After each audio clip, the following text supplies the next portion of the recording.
Tarehe 29 Oktoba mwaka wa 312 baada ya Yesu Kristo, Konstantini na majeshi yake waliingia mjini Roma, lakini tofauti na kawaida hawakuelekea Capitol Hill kutoa kafara kwa Mungu Jupiter. Badala yake walienda kumshukuru Mungu wa Wakristo.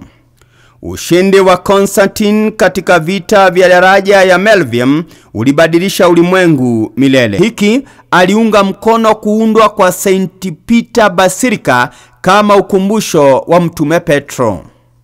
Katika kikao hiki walipitisha sikukuu ya Easter iadhimishwe na Wakristo, na hapo awali ilikuwa sikukuu ya wapagani, ila ilisemwa ni ukumbusho wa ufufuo wa Yesu. Sikukuu ya Krismasi pia ilipitishwa katika kikao hiki, hata kama hakuna kumbukumbu yoyote ya tarehe ya kuzaliwa kwa Yesu katika Biblia. Wapagani walisherehekea kuzaliwa kwa Mithra Mungu Jua tarehe 25 Disemba. Chini ya uongozi wa Mfalme Konstantini ilikubaliwa na kupewa maana mpya kama kuzaliwa kwa Yesu Kristo. Disemba 25 imetajwa tu katika kitabu cha Yeremia 52 aya ya 31. Kanisa mjini Roma lilianza kusherehekea sikukuu ya Krismasi tarehe 25 Disemba mwaka wa 336 baada ya Yesu Kristo. Kwa njia hii, dini ya Kikristo na upagani zikaungana.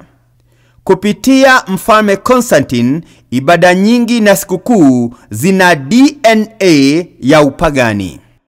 Petro alitangulia kuonya kuhusu matokeo tunayoshuhudia leo. Petro wa pili 2 aya yake ya kwanza na ya pili. Nitasoma fungu la pili.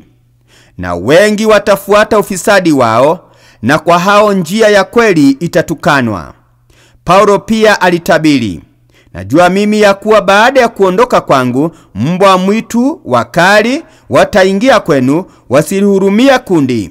Matendo ya Mitume 20 aya yake 29. Paulo alifunua wazi kwamba baada ya kifo chake mabadiliko mengi yalikuwa yafanyike kanisani, ikiwemo kukumbatia uasi. Sasa ilionekana wazi kuhusu falme mbili katika pambano, himaya ya Yesu na ya Kaisari. Waliokuwa waaminifu kwa Yesu walitambua unabii katika kitabu cha Danieli 2 aya 44. Ujumbe uliowapa matumaini zaidi ni Luka 12 aya ya 32. Msiogope enyi kundi ndogo, kwa kuwa Baba yenu ameona vema kuwapa ule ufalme.